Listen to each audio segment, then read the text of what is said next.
Hello, everybody. It's me, Ivan Ramirez, your Digital Experience Director, filling in for Susana for this week for Ask an Educator. Moving on, we're transitioning, so you'll be seeing different people, especially Delia. She'll be interviewing most of our educators. We are so glad that you are here. We have an amazing guest. But before we introduce him, let me bring Delia on the screen. Oh, why am I so little? Why are you so little? Oh, I'm learning how to use this. There we go. We are equal now. Yes. Hello, everyone. Buenas tardes. My name is Delia Perez Solorzano. I am the Director of High Impact Practice here at the LEC.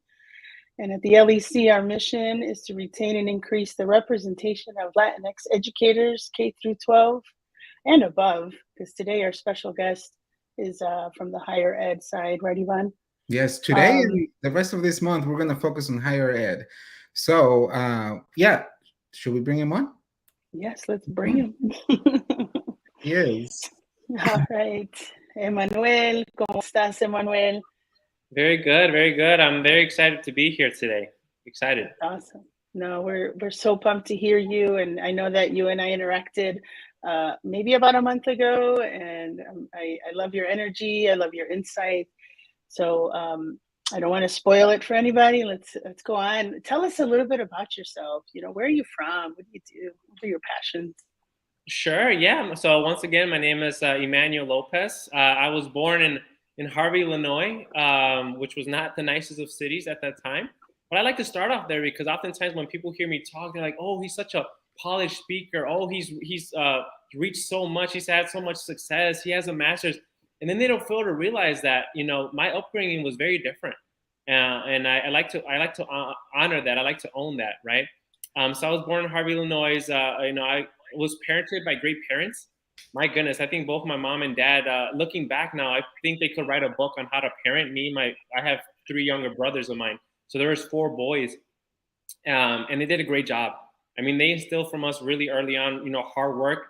And most importantly, the to focus on our education, right? Both my parents never went to college, right? Never went to college. Both of them never really finished high school, right? But they knew, they're like, hey, they were really strict on us from the very beginning to focus on our education, right? And I think eventually, I wanted, to the point that I wanted to do well just to academically to make them proud. And eventually, like I got to the point where I was so good at that eventually, like I wanted to make myself proud. I just had such a high bar, and I think that played a huge role. But they built my self-esteem up a lot. But yeah, I'm from now I work at Governor State University, which is a university actually the closest university, one of the closest universities to Harvey. So I'm still in the community and kind of being that person who I once needed. Nice. I really love that. Our parents have such a huge role in motivating us, right? I think a lot of listeners and us in this room, we can definitely resonate with that. Yeah. Well, with your brothers, but tell us a little bit about your leadership story. You told us a little bit about your upbringing, but how did the story started? How of your leadership, the journey as a student, tell us some stories of you as a student and now as a professional as well. How was that journey for you? Yeah, so that's a great, in terms of my leadership, I think the very first example that has to be by not a mistake, but by accident. I was a great student in high school, National Honor Society, good grades.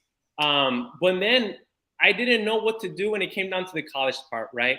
So I was a great high school student. And when I came down to graduate, I was lost. I had no idea what to do, right? And eventually I applied to one school because I'm like, this is the one that I want to go to for some reason. It didn't work out. And then I ended up having to go to a community college, Prairie State College. And it was funny because a Latina there, Jenica Rodriguez, was the one that took me to a field trip to Grand Valley State. And I'm like, that's the one Grand Valley State is where I'm going to go. But it ended up not working out. And then I went back to her. And I'm like, hey, I'm lost. What do I do? And she was like, start here at the community college level. And I'm like, okay, like I trust in you and I'm going to follow you. And I believe you're going to guide me to where I need to go. She ended up being involved with the Latino club there on campus called ALA. And then, and sure enough, she was like, you should run for a position. I did not run. But I was so involved that eventually they were like, hey, we're bumping you up to vice president because you're so involved. And I think that's where it really started. My leadership story started there because I had no idea what leadership was, but she built me up. And then eventually I saw the value of giving back, of helping other Latinx students who were in the same spot that I was. And then I fell in love with it. I fell in love with being curious how to become a better leader. And from that point on, I eventually transitioned to a different university where I helped relaunch the Latino club there on campus. And then I just continue to find ways to be involved to become a better leader. And to this day now, I'm the co-chair for the Hispanic Alliance for Career Enhancement Chicago Auxiliary Board, right? So now it's the executive board, and then we kind of work with 15 plus different professionals across the Chicagoland area, but I could always go back to say that that's where it started at the community college level by just being involved with one club that made the difference. Let me take you back to high school. Did you know what you wanted to be in high school? No, my goodness. In high school, no, I think, and I had believed that I wanted to become a doctor, but not because I truly believed that, but because my parents at the time, they're like, okay, if he's going to go to school, be a doctor, right? They get paid well. It's a respectable field. There's, doctors are very well off. And I believed that for a long time. And knowing my parents, obviously they didn't know about college. They didn't know about all the majors. They didn't know about all that. But so either way, they were guiding me on this pathway, which I think would have worked out. But obviously they didn't know a lot, right? They didn't know about all the majors. And I think for me, I believed that. And I was on that track for a long time. I got my associates in biological science because I was actually going to do that. But when I transitioned to university, I changed my major. I switched from biology to communication because I wanted to go all in with my leadership. I wanted to go all in an area that excited me, that I was extremely curious about. And I understood that if I master the craft of communication, then I think that's the most transferable skill anywhere. I mean, name a job or a position where you just work by yourself. Like there's very few positions, right? You're going to be working in teams, and what makes a good high-performing teammate or employee is someone who can communicate. So I went all in on that, but no, absolutely not. And when I talk to high school students, I tell them, it's okay. You don't have to have it all figured out at the high school level, right? That's what the first 2 years really of higher education, whether you start at community college or university, those are general education courses. That gives you time, a buffer to figure it out, right? So I tell them to find a realm, right? If you're interested in science or business, like find a realm and then slowly start pinpointing exactly what you want to do. But don't put that pressure on yourself. I think that's too much pressure at the high school level. Mm-hmm. No, I that's why I asked that question, because I know you recruit high school, and most of the time they feel like they have to have it figure out what they want to do. But it's not until they get to college and they start seeing other people, what they're doing, the cool stuff, the new majors, the other majors that they never knew. So now at the community college, what was that like?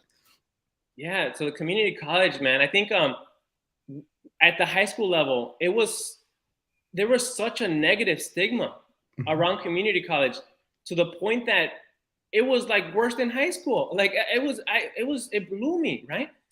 Wherever I went, I'm thinking about going to a Prairie State or a community college. They were like, oh, why are you gonna go there? Like that's just like another high school. Mm-hmm. And I didn't even question it. And you're like, you know what? No, I think they're right. Like, why would I?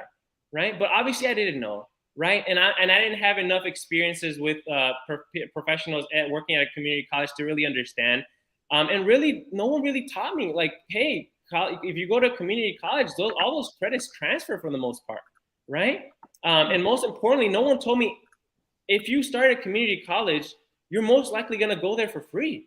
No one was telling me that, like, and it blew my mind when I started there. And I'm like, oh, I'm coming here. All my credits transfer and I'm coming here for free.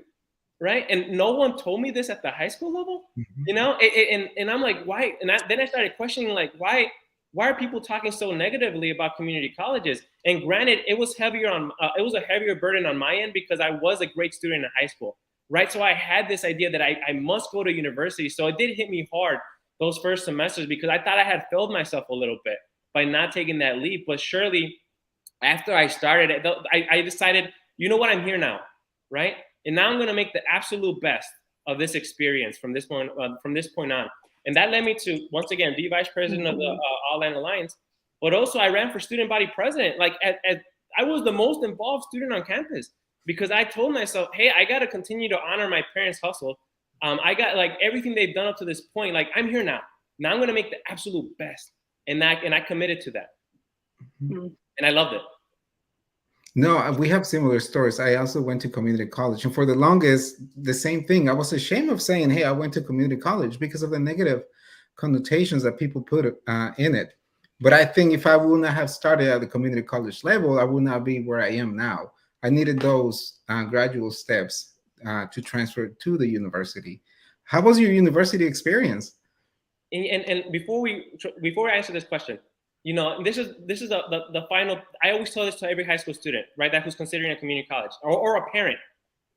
Unless you have a full ride somewhere else, the best financial decision is to start at a community college, right? Mm-hmm. I tell the students all the time, from a financial standpoint, it might not be the best for social or whatever, but from a financial standpoint, especially now where tuition is rising, right? I tell students all the time, and don't have no shame in that, right? Because I did it, and I think it positioned me well financially.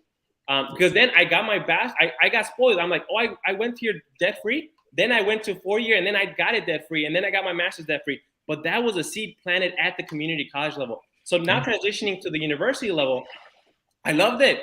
You know, I loved it too. I would say, but I would say it was not easy for me at the beginning because I thought, okay, the university must be much harder. I am not ready for the university level, right? And I was feeding myself these lies, right? I'm a first generation student. I don't know what I'm doing, right? Mm-hmm. I was feeding myself all these lies. And then when I started there, I'm like, hey, I belong here. Like, hey, I actually could do well here. I could thrive here. And granted, I did go to a predominantly white serving institution, where in many cases, I might have been the only Latino there. But I made sure that since communication was the subject that I studied, I like talking. I like presenting. I like working with people. I was involved with clubs. Like I was very social, and I think that helped my journey a lot. So I had a blast at the university level as well. Who do you credit? Anything that who do you credit that has helped you get you to where you are now? Yeah, I mean, there's a bunch of names, right? At the community college level, without a doubt, Jenica Rodriguez, right? She still works there. Phenomenal. I think she was the educated mother I did not have. I always tell students that. Like, if my mother was educated, like if she went to college and did it, I think she would have been a Jenica, right? But I didn't have that. But luckily, I met Jenica, right? So that filled that hole for me. At the university level, I had great mentors like James Wallace, who actually still works at Indiana University Northwest, who did a lot of like the diversity, equity, inclusion work there. He also was a mentor for when I was a student leader, a Latinx student leader on campus. But mentors, right? Mentors, and I always sought them out. And I think I always gained a lot from my mentors because I knew how to be a good mentee. And to be a good mentee, you have to listen. And then when they tell you something that you know is right, following through and executing, right? And when they see like, oh, he actually listened to me and he did it, and now he's doing well because he listened, that makes the mentor want to stick closer to the side of the mentee. And that's why I've carried them throughout this entire journey, right? Because I understood and what it took to be a good mentee. And oftentimes first generation students, we need mentors, but unfortunately, no one's teaching us how to be a good mentee. And the mentors are very busy, right? We could all agree. Mentors are more busier than the student, right? So they're not going to be there like, babying us and following up multiple times. They're not, unfortunately they're busy, right? But if you could show them from the beginning that you know how to be a good mentee and that you're listening to them and critically putting that into action, they're gonna stick by your side the entire time, and they're only gonna continue to pour more into you. That's awesome. Wow, Emmanuel, thank you for elevating. Did you say Jenica? Jenica Rodriguez. Jenica Rodriguez and James Wallace, and the importance of, mentorship, right? And I also can resonate like Yvonne that, I started the community college route. Transformative. I mean, coming from like that high school to college transition, I wouldn't have been able to play at a D1 a university. You know, I was able to play like volleyball, basketball, softball. There's just so many cool opportunities in that transition. So there's no shame in that, y'all. Really, it was a great experience. All three of us can probably relate to that. My next question is going to be really about hurdles. So thanks for elevating like all that greatness. And right now we want you to take a step back and really think about what have been some of those hurdles in your career that have made following your dreams just a little bit more challenging. Yeah, I think the very first hurdle was having a hard conversation with my parents that I was no longer on that track to become a doctor, right? And oftentimes I hear that from Latinx students and students of color, right? The parents tell them, be a nurse, a doctor, a lawyer, right? All these professions that require a long time, you know, to be a doctor and a lawyer, like that's a long time, right? Especially a doctor. Like, they want me to be the first in my family to go to college, but then they want me to go like for 8 years, which is, you know, a tremendous ask. And I'm not faulting any parents that's doing so, because that's in theory, if a student goes through that and becomes a doctor, like they've made it, right? Mm-hmm. But it's a very hard journey to ask a first generation student to go on, and it requires a lot. And many students do it, right? But they carry a lot. And for me, the very first hurdle was having that conversation, like, hey, I'm changing my major, right? And then they didn't understand communication. Try explaining what to Latino parents, oh, I'm majoring in communication, to talk, right? They're like, oh my God, where did we go wrong? And there's majors like art, there's majors like social science, social studies, there's a bunch of majors that in theory don't necessarily have like a final destination, right? Like to be a doctor is very simple. Go to medical school, you're a doctor. Simple, right? But a communication, there's like, you could be a bunch of things, right? Yeah. So for them, they're like, you know, that's the first hurdle, right? It was internally with my parents, right? But I knew that I had to do it because it was either I go through what they want from me and I could potentially have resentment towards them for the rest of my life, or I have this hard conversation now and I bet on myself. And if I fail, I fall on my sword, right? It's all on me. And I was willing to bet on myself so much that I'm like, if I fail, then it's on me. And I'm okay. I could live with that, right? I could live with that. That was the first hurdle. I think the second hurdle, especially right now, you know, many Latinx students graduate at the bachelor's level, and then they're contemplating going to grad school, right? I went to grad school, right? I was the first in my family to then go to grad school. I got a master's degree in educational leadership. But one of the hardest struggle was, once again, with family. When I was like, hey, I can't be there at the quinceañera. Hey, I can't be there at someone's birthday party. Hey, I'm missing all these activities because I'm in graduate work. It's more work. I'm busy, right? And they would be like, oh, you know, they would not understand that, right? They're like, oh, you're still going to school. Like, you're leaving money on the table, right? Why are you not working full time? You already got a bachelor's degree. Mm-hmm. And what's funny enough is that when I graduated, guess who were the first people to congratulate me and be like, oh, first in the family to do it. He represented all of us. Like, they were there at my graduation party. They were like, oh my God, I'm so proud. Those were the same people who were criticizing me for not being at the quinceañera, at the carne asada, and in bautizo, you know, like those were the same people. So for those students who are contemplating grad school or who are in grad school and they're like, I don't know if this is worth it. I'm getting a lot of pressure, and understand that go through it, because regardless, 2 years are going to pass, right? Regardless, if we go to grad school, if I don't, 2 years are going to pass igual, right? So might as well struggle it out a little bit more and then have something that no one can ever take away from you, right? And I understood that I wanted to get a grad degree to be the first in my family, but most importantly, so that no one in my family could ever say, oh, I can't get a master's degree because no one has ever gotten one. I wanted to delete that sentence from my entire like generation, like my entire family. I didn't want no one to ever say that. And I was fueled by that a lot. So I would say those are the two main hurdles. Obviously, the imposter syndrome is always there. But I think, once again, like with anything, I thought community college was going to be hard. I started it, not so hard. Bachelor's, I thought it was going to be extremely hard. not that hard. Grad school, I thought it was going to be a way higher level. No, at the end of the day, it's typing papers, right? It's typing papers and presenting. That it boils down to those two, right? Mm-hmm. I would say imposter syndrome, it was there, but for me, that drive, so that no one, for my nephews, my cousins, my younger siblings that I know, my younger friends, they could always look up to me like I could get a graduate degree because Emmanuel did it, right? Yes.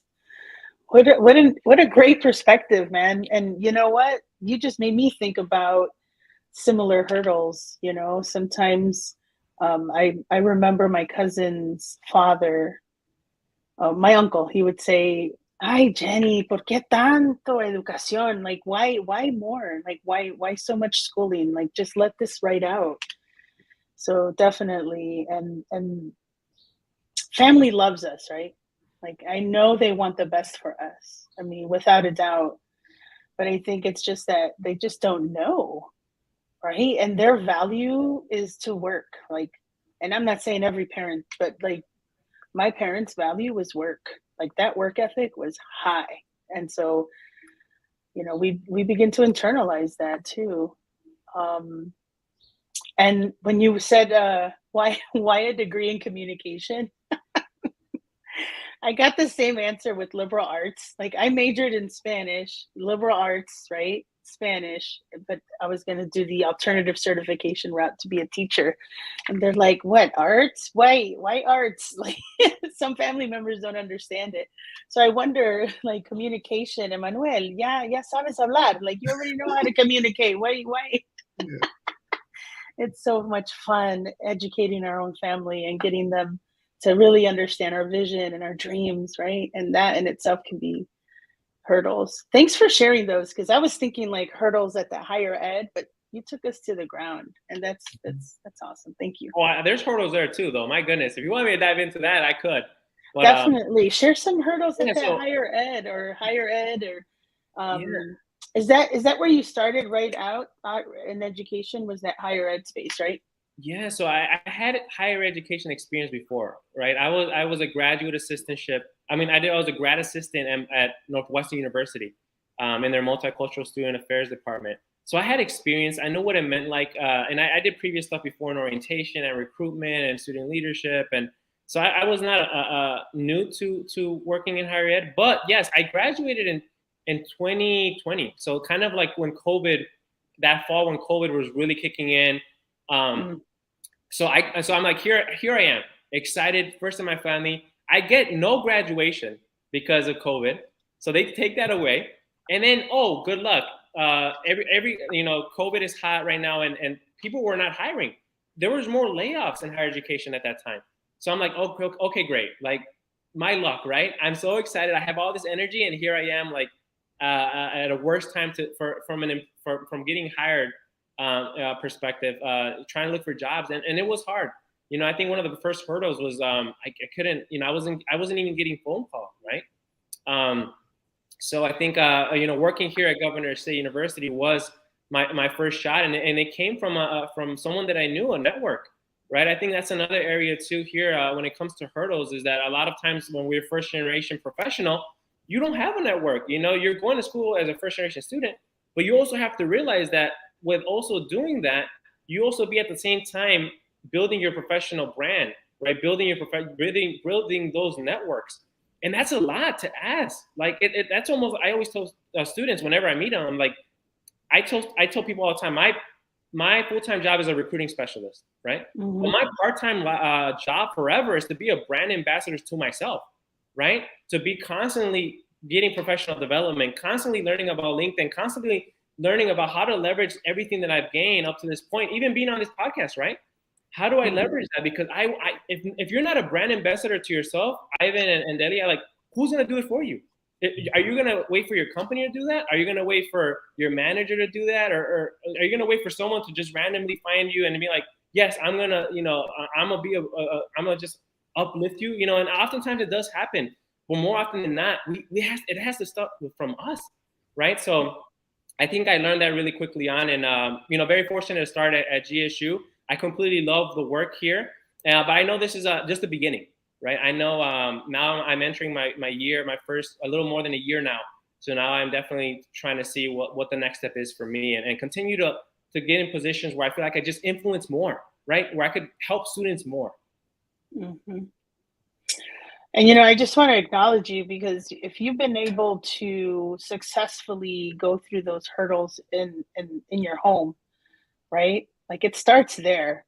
And then, so you're not bringing that with you in the workplace. So now I could see with your major in communications, I think you mentioned how you're so in love with just being curious, right? So leaning into that curiosity. So when you see those hurdles coming up, like, you're out there, you're asking questions, and you're approaching it totally differently. So kudos to you.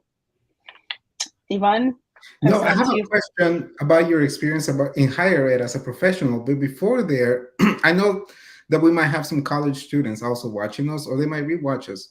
So I want to go back to you going to a predominantly white institution, and about your experience and anything you have to say to any student right now about going through that experience as well. So I went to Indiana University Northwest because I think they gave me a very generous scholarship. So for me, like I said, I got a little spoiled because I was able to get my associate's degree debt free, right? So I knew that I wanted to get my bachelor's debt free. So I did that at Indiana University Northwest. But at the time, I didn't understand PWI, HSI, minority serving institution. I didn't understand all these things, right? I just thought, like, okay, this is cool. It's not that far. They gave me a good scholarship. Let's go for it, right? But when I was there, I'm like, oh, okay. Like, there's very few Latino students, right? There's very few students of color, right? And at that time, right? And for me, it was a little bit of a culture shock, right? At the beginning, I'm like, okay, like, even just building relationship with students, it was just different, right? I was trying to be more social, but then I didn't know how to connect with certain students, or they didn't know how to connect with me, or, there was a lot of loopholes, but a lot of learning, right? I always view this from, like, very analytical. I mean, like, okay, like, what is working, what is not working? Like, all I know is that I need to build a network here, right? But then, and then I realized, okay, there's no Latinos club here on campus. Like, let me do it, right? I think for me, I saw an opportunity, right? And for us, for first generation students or professionals, like, when there's an opportunity that that you could directly contribute positively, and you could be the engine for that, and you have the capacity, then you absolutely take that opportunity. And I did, right? I saw, okay, there's no Latino club here, or at least that's active. Fine, I'm gonna run for president. I'm gonna start it from the ground up, right? I found my mentor. Okay, what do we need to do? Let's recruit, create flyers. I've done this already previously at community college level, and I did. So, and we did, and I ended up building a group for around 20 students at that time, and we went to field trips, we went to conferences, we fundraised money, we had Dia de los Muertos. So I built the community that I wanted, but most importantly, that I knew that other Latino students would benefit from. And for me, that I always have energy for that, because I just, that's so close to my heart, that I'm grounded in gratitude. So for me, it was just like, I have constant energy for that, right? So for me, it was easy. And sometimes it's not as easy for other students, but for me, when you have a high engine and you're grounded in gratitude, like myself, and to this day, whenever I feel like I'm not motivated, I just remind myself, like, my mom came to this country. She did not know the language. So she taught herself English and then taught herself sign language so that she could do her job well. Yeah. Like, do I need any more motivation? Absolutely not, right? I have motivation for the next 20 years. Like, I just keep repeating that in my mind, and I'm a very motivated individual because so, right? So at the end of the day, I just want to make my parents proud, right? And because they contribute so much to me, and I never want to, I know to pay that debt, I'm never going to be able to pay that debt, right? To them. But doesn't mean that I'm going to ever stop trying, right? I'm never going to stop trying. So, for students who are in PWIs, students of color, create that community that you want to see. And right now at the virtual setting, it's harder, right? I mean, let's be honest, it's harder, but it's still not impossible. Virtual, we're starting to go back into more physical, in-person stuff. So, just find mentors, people that who are going to ride for you, and follow them, and just put yourself out there. Recruit. Yeah, we've gone through almost the same paths. When I was in college, I also started our Latino organization. which at the time, probably for you too, it seemed radical for the leadership that was there. But now, as a professional, like, it wasn't radical. We needed that. We were late starting that. And now the students probably of the club that you started are benefiting. So that's one of the blessings of us being the first or the first generation, because we do it for the people behind. And I bet you they're enjoying the sense of belonging that you created, what, 6, 8 years ago, 4 years ago? I don't know. Okay, but now as a professional, what are the struggles that are unique to higher ed for our community to know? And then how do you work, or how are you working to overcome those obstacles? Yeah, so at the macro level, right? Let's take ourselves at the macro level. If we zoom out, right? Higher education enrollment is down for most schools, if many, not most, but many schools across the nation, right? Enrollment is down, right? And then every school wants to recruit more Latino students, right? So it's like, okay, enrollment's down. We want to recruit more Latino students. So when in regards to challenges, right? I think the biggest challenges that I see is that every institution says, oh, we need to recruit more Latino students. But then there's very few actions to back that up, right? Or they might have one Latino person in recruitment and they're like, oh, that's our solution. We are doing something, right? And then, but they don't realize that for Latino success, yes, at the front floor, at the very beginning, at the recruiting level, yes, you need to have Latino representation. But once we recruit the student, why would they stay? How are we going to retain them, right? Like, one thing is selling them an idea and then they hear, but if they don't like it, they're going to leave, right? So I think for me, that's an issue that I see. And the solution, quite frankly, and that I start to see pop up a little bit more, are these Latino resource centers, right? Wabanzi Community College here just launched one. National Lewis has a Center of Excelencia. UIC has Lattice. Like I expect in the next few years, those institutions who are going to go full in on recruiting Latinx students are either going to have a multicultural center with a person specifically who is recruiting and also mentoring Latino students, or having a Latino resource center, right? So that's an issue and a solution that I see that, but I know it's a little easier said than done. But how am I doing that in particular? I'm doing the exact same thing I've been doing my entire undergraduate career, right? I have a club here on campus called ALAS, the Association of Latin American Students. I did not invent this club, but I helped relaunch the club, right? And now we went from not being involved to not having no social media or nothing, to having a group meet chat of 65 students, right? In the span of less than 8 months, in a mostly virtual setting, right? Yeah. Very few in-person events. So we have a very active club now. I'm mentoring 5 student leaders, right? Very, very passionate student leaders. And now I just secured funding, a $5,000 scholarship that I'm going to use strategically to make sure that I have sustainable leadership at the student level moving forward. If you want to win, that $5,000 scholarship is going to be broken down to smaller scholarships. But whoever wins it, they either have served previously or are going to be student ambassadors for the club moving forward, right? So I'm going to get them to be involved early, and also give them this money so I could mentor them, and they could then be the next student leaders in ALAS, so that we have sustainability and continuity, right? Which I know is one of the issues that I had in my previous institutions, that I was the engine, and then when I left, it would die down a little bit. So I need to know, as a leader, how to be sustainable so that stops happening, right? So it continues moving forward after I'm gone. So those are just a few, and how at least here at GSU, how we're trying to overcome that. But once again, it also requires, presidents and leadership to also, promote Latinx talent, right? That's their job. I mean, if they want to change at the very highest level, they need to be able to identify Latinx talent internally. And how do we promote these folks, right? How do we retain them? How do we promote them? Especially when they're doing great work, right? And work that aligns with the strategic goals of the university. So there's a lot, but I think those are just a few. But obviously, student engagement is low, right? So how are you getting? I think for me, the challenge that I have the most is before I even sell them GSU, I have to get them inspired about going to college first. That's my number one thing, right? So I think that's another issue there too. I think you're doing great. Once you're new student leaders, they will start training other student leaders, and it just keeps going. Yep. Mm-hmm. It's the legacies. I'm looking at 2 legacy leaders right here. Man, two things from Emmanuel, if I can. First of all, you mentioned Lattes, and my heart jumped. So I'm from the Chicagoland area, Logan Square, and I started in community college. Took a detour in another route, came back to Chicago, went to UIC. Jose Perales, he was actually a board member at my high school, but he works at Lattes. I think he still does. I'm not sure. And Luis Duarte, but they were amazing people. Yes, it was a whole space with computers and tables and like people were there, you know, brown people, they look like us, talk like us, they're from our communities, and it was amazing.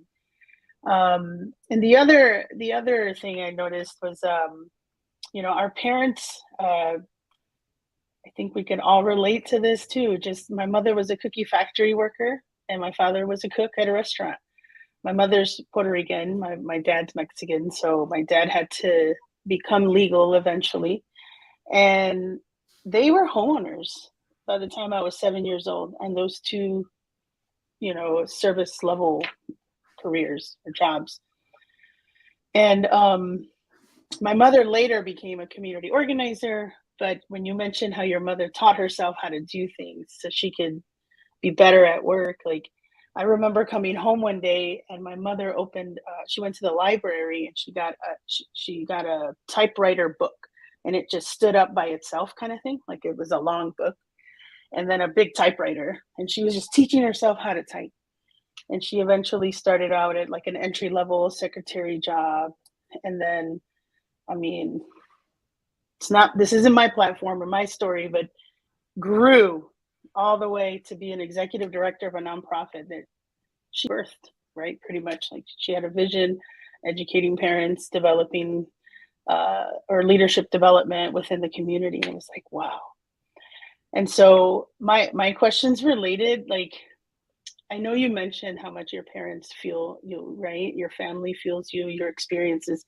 And I absolutely love how you just lean heavily into curiosity. You ask questions like, you know, what are we going to do for Latino success? Why would they stay? You know, how are we going to retain them? Those are great questions to lead into, right? But what keeps you going? So tell us more besides your parents, which I think is so critical and at the top, right?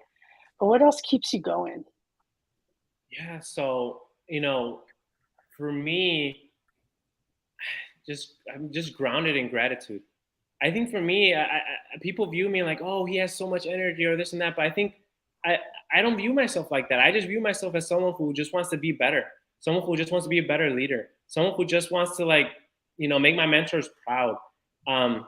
What keeps me going, and I shared this previously a few weeks ago and I'm like, oh wow, man, that was a good line, but I surprised myself. I was like, I asked the students, I'm like, they were like, oh, going back to the parent things, I'm like, it came to me, I'm like, have you ever asked your parents if they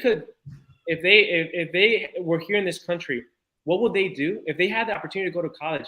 What would they study? You know, where would they be? What job would they want to have? If they had the same opportunities that we have right now, if they didn't have to cross the country and then work labor jobs to just have a roof and then raise their children, if they had the same opportunities we had, ask them, what would you have studied in college, right?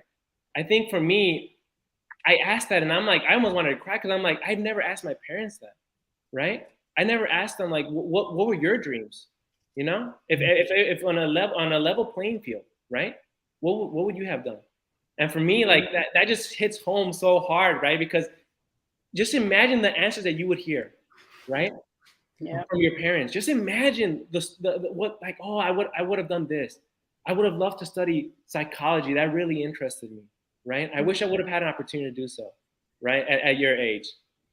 For me, that's what drives me, right? Because I know that although my parents sacrificed their dreams so that me and my 3 younger brothers could pursue ours, I know that I have to strive at all time to reach the highest level that I can at whatever position, institution, with whatever I have, to make sure that I'm honoring them and their struggles, right? So for me, that's what drives me.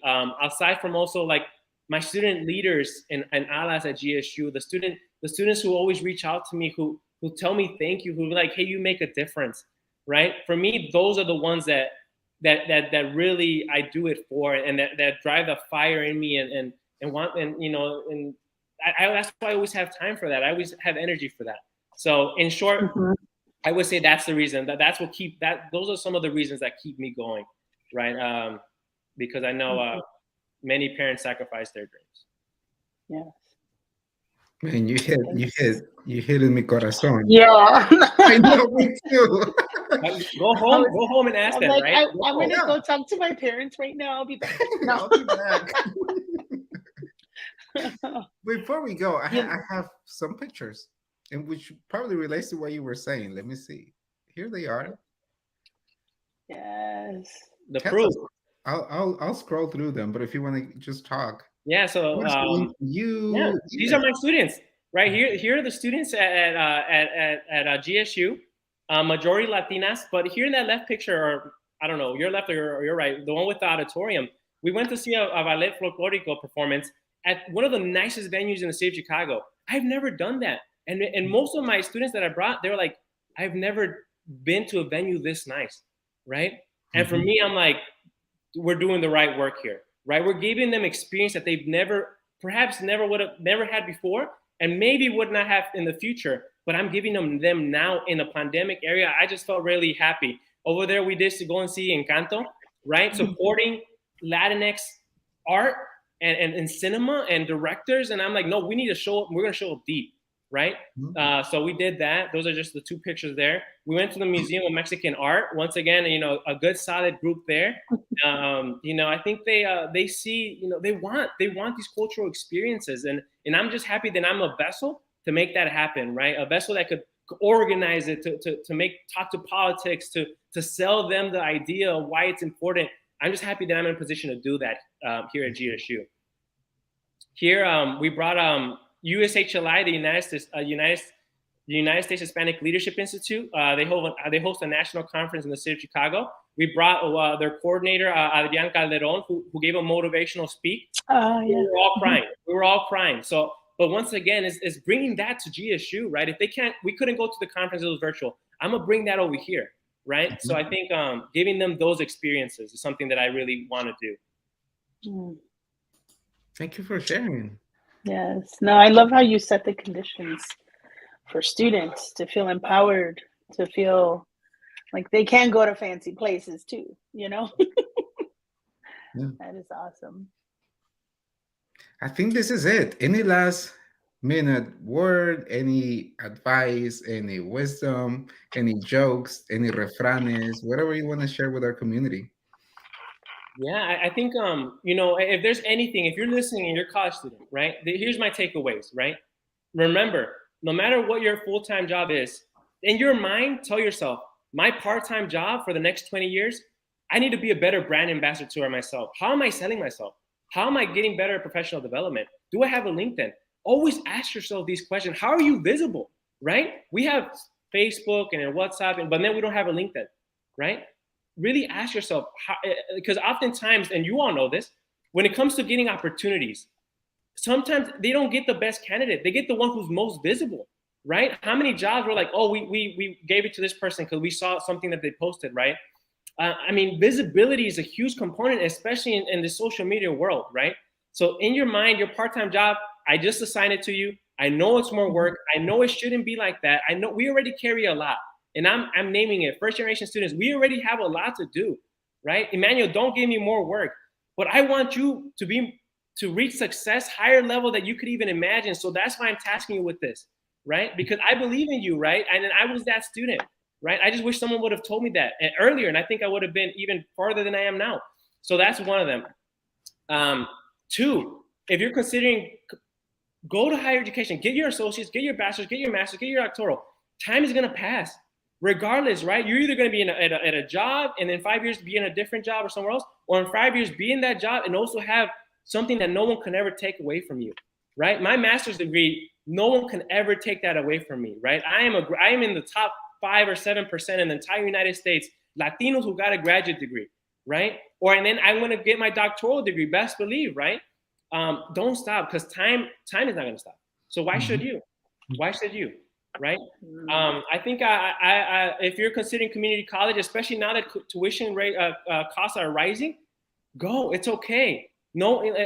Believe that once you graduate high school, a lot of those friends are going to go to different schools. It's going to be a fresh start for you. You have the power to then reinvent yourself and be the person who you've always wanted to be. You could go to Harvard and do nothing, or go to a community college and do everything, right? So that's it. Those are my 3 points. I know I talked a lot. Thank you, Ivan. Thank you, Delia. I had a blast here. And, I think your questions really brought out the best in me. Brought out those gems. Well, that is definitely the goal. We hope that we centered you, showcased you, celebrated you, showed you some love. That is, this is definitely in alignment with our home vertical. And so LEC community, we hope that you enjoyed tonight's segment again with Emmanuel Lopez on Ask an Educator. Ivan, any closing statements? No, we're just excited to see you next week. I'm ready to go get my PhD right now. I'm pumped because of Emmanuel. Yes, coach. I know. I'm going to go talk to my parents. I'm going to show them some love. Mm-hmm. And you know what? I also want to elevate before we close out. We understand that is also a privilege we're walking in, right? Like that we have our parents with us and that we value, we have that. So just want to acknowledge that is a privilege. And it is a beautiful thing, Emmanuel, to remember those things. So thank you for elevating that. Okay, we'll see you next week. Have a good night. Bye-bye. Adios.